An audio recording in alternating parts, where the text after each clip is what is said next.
اعوذ باللہ من الشیطان الرجیم بسم اللہ الرحمن الرحیم وَلَقَدْ آتَيْنَاكَ سَبْعًا مِنَ الْمَثَانِي دل جوئی کے لیے حضور سے فرمایا اور ہم نے آپ کو دی ہیں وہ 7 آیتیں جو آپ کا وظیفہ ہیں، دوہرا دوہرا کر پڑھتے رہا کیجئے، دوہرا دوہرا کر پڑھتے رہا کیجئے۔ اس پر تقریباً اجماع ہے امت کا کہ اس سے مراد ہے سورہ فاتحہ۔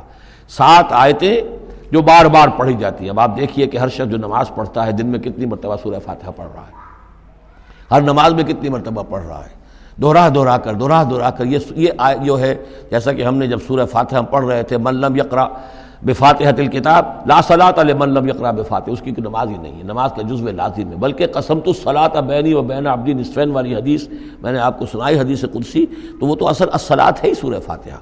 والقرآن العظیم، اور یہی بڑا قرآن ہے، یعنی یہ اپنی اہمیت کے اعتبار سے، اپنی فضیلت کے اعتبار سے خود اپنی جگہ پر سورہ فاتحہ ایک قرآن عظیم کا درجہ رکھتی ہے۔ اسی لیے اس کو اساس القرآن بھی کہا، اس کو کافیہ بھی کہا، شافیہ بھی کہا گیا، یہ ام القرآن بھی ہے۔ وَلَقَدْ آتَيْنَاكَ، اے نبی ہم نے اتنی بڑی بڑی دولتیں آپ کو دی ہیں۔ یہ کیوں گنایا جا رہا ہے یہ ذرا آگے آپ کو معلوم ہو جائے گا، کیونکہ بہرحال حضور کو یہ احساس ہوتا تھا یا نہیں ہوتا تھا، دیکھنے والوں کو تو احساس ہوتا تھا۔ ابو جہل مالدار ہے، ولید بن مغیرہ اتنا بڑا چودھری ہے، یہ محمد تو یتیم تھے، کوئی مال دولت ان کے پاس نہیں، کوئی ان کی حیثیت نہیں، ہاں کچھ عرصے سے کچھ کھا پی بھی رہے ہیں تو وہ بیوی کا مال ہے، اپنا تو نہیں ہے۔ یہ ان کی نگاہوں میں جو ان کے معیارات تھے، جو ان کے اندازے تھے سوچنے کے، وہ تو یہ تھے۔ اس حوالے سے یہاں بظاہر حضور سے خطاب ہے، لیکن اصل میں ان کو بتایا جا رہا ہے کہ بدبختو تمہیں کیا معلوم ہم نے ان کو کتنی بڑی دولت دی ہے۔ وَلَقَدْ آتَيْنَاكَ سَبْعًا مِنَ الْمَثَانِي وَالْقُرْآنِ الْعَظِيمِ، ہم نے ان کو وہ 7 آیتیں عطا کی ہیں۔ ایک حدیث کے مطابق جیسی آیت نہ قرآن میں اتری کوئی اور اس کے مثل، اور نہ تورات میں نہ انجیل میں، یہ سورہ فاتحہ ہے۔ وَلَقَدْ آتَيْنَاكَ سَبْعًا مِنَ الْمَثَانِي وَالْقُرْآنِ الْعَظِيمِ وَلَا تَمُدَّنَّ عَيْنَيْكَ إِلَىٰ مَا مَتَّعْنَا بِهِ أَزْوَاجًا مِّنْهُمْ، تو اے نبی آپ کی نگاہیں نہ اٹھیں اس ساز و سامان کی طرف جو ہم نے ان کو عطا کیا ہے۔ ابو جہل کو اگر دے رکھا ہے، ولید بن مغیرہ کو دے رکھا ہے، اور بڑے سرداروں کو دے رکھا ہے، ان کی جائیدادیں ہیں، ولید بن مغیرہ کے باغات طائف میں بھی ہیں، اس کی جائیداد طائف میں بھی ہے، مکے میں بھی ہے، آپ کی نگاہ ادھر اٹھے ہی نہ۔ پر کاہ کے برابر، جیسا کہ ایک حدیث میں آتا ہے کہ دنیا مافیہا کی حیثیت اگر اللہ کی نگاہ میں ایک مچھر کے پر کے برابر بھی ہوتی تو اللہ کسی کافر کو ایک گھونٹ پانی بھی اس دنیا سے نہ دیتا۔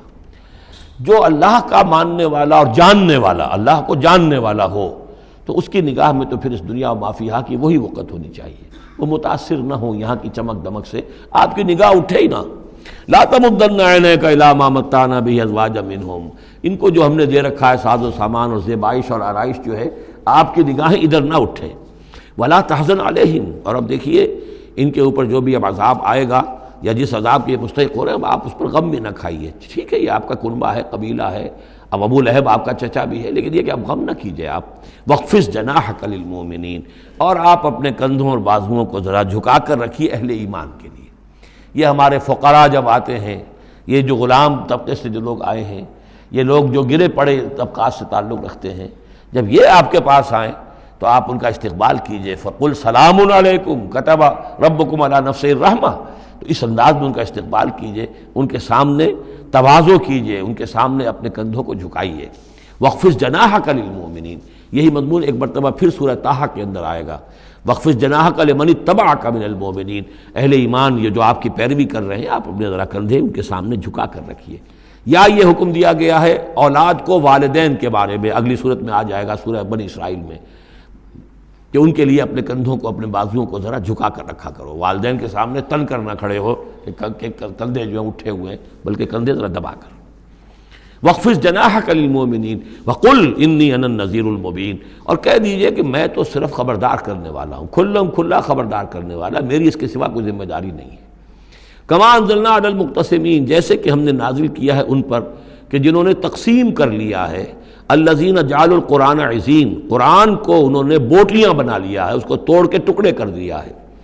اب اس کے اندر 2 رائے ہیں، ایک تو یہ کہ اس قرآن سے مراد یہی قرآن ہے، اور مذاق اڑایا کرتے تھے لوگ، یہ جو بھی تھے ابو جہل اور اس کے ساتھی، بھائی فلاں صورت تو میری ہے، وہ تمہیں لے جاؤں گا، وہ فلاں صورت جو محمد کہتا ہے وہ تم لے جانا، وغیرہ وغیرہ، آپس میں وہ تقسیم کرتے تھے ہنسی مذاق میں۔ تو اس حوالے سے انہوں نے قرآن کو بوٹیاں بنا کر اپنے اندر تقسیم کرنا شروع کر دیا ہے۔ ایک رائے یہ ہے، مجھے وہ زیادہ قرین قیاس معلوم ہوتا ہے کہ قرآن کے لفظ کا اطلاق تورات پر بھی ہوا ہے۔ کہ یہ قرآن وہ ہے جو محمد پر نازل ہوا، ولا بالذی بین یدیہ، ایک اور جگہ ہم آگے چل کر دیکھیں گے، وہ قرآن جو اس سے پہلے تھا، اور وہ گویا کہ وہ تورات تھی، اللہ کی کتاب۔ تو جس طریقے سے تورات کے ٹکڑے ٹکڑے کر دیے تھے یہود نے، اور قراطیسا تجعلونہ قراطیسا تبدونہا وتخفون کثیرا، یہ ہم پڑھ چکے ہیں سورہ انعام کی آیت نمبر 91 میں۔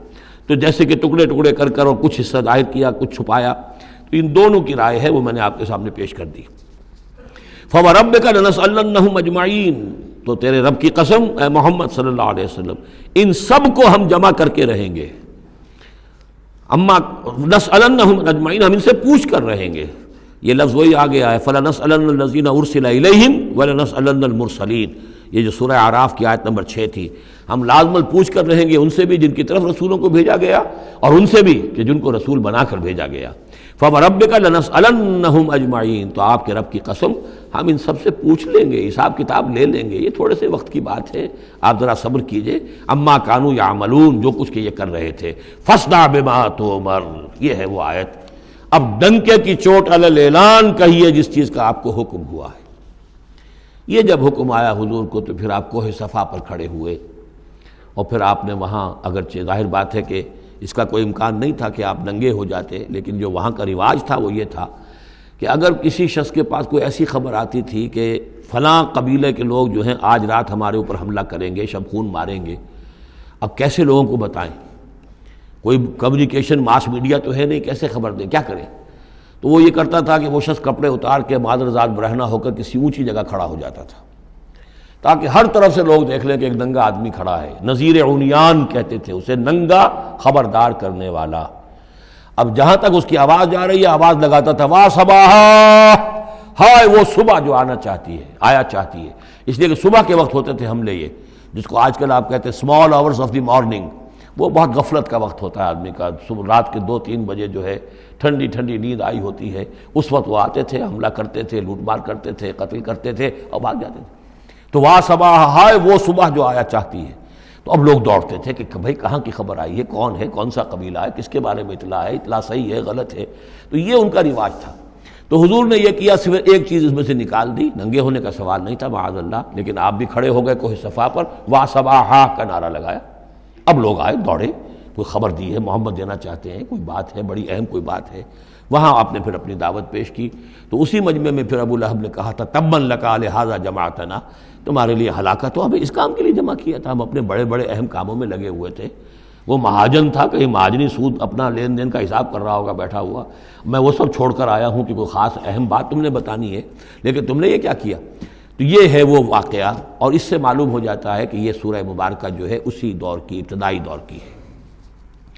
فاصدع بما تؤمر واعرض عن المشرکین، تو اب ڈنکے کی چوٹ کہیے اب جو کہ آپ کو حکم دیا گیا ہے، اور ان مشرکوں سے اعراض کیجئے، پرواہ نہ کیجئے ان کی۔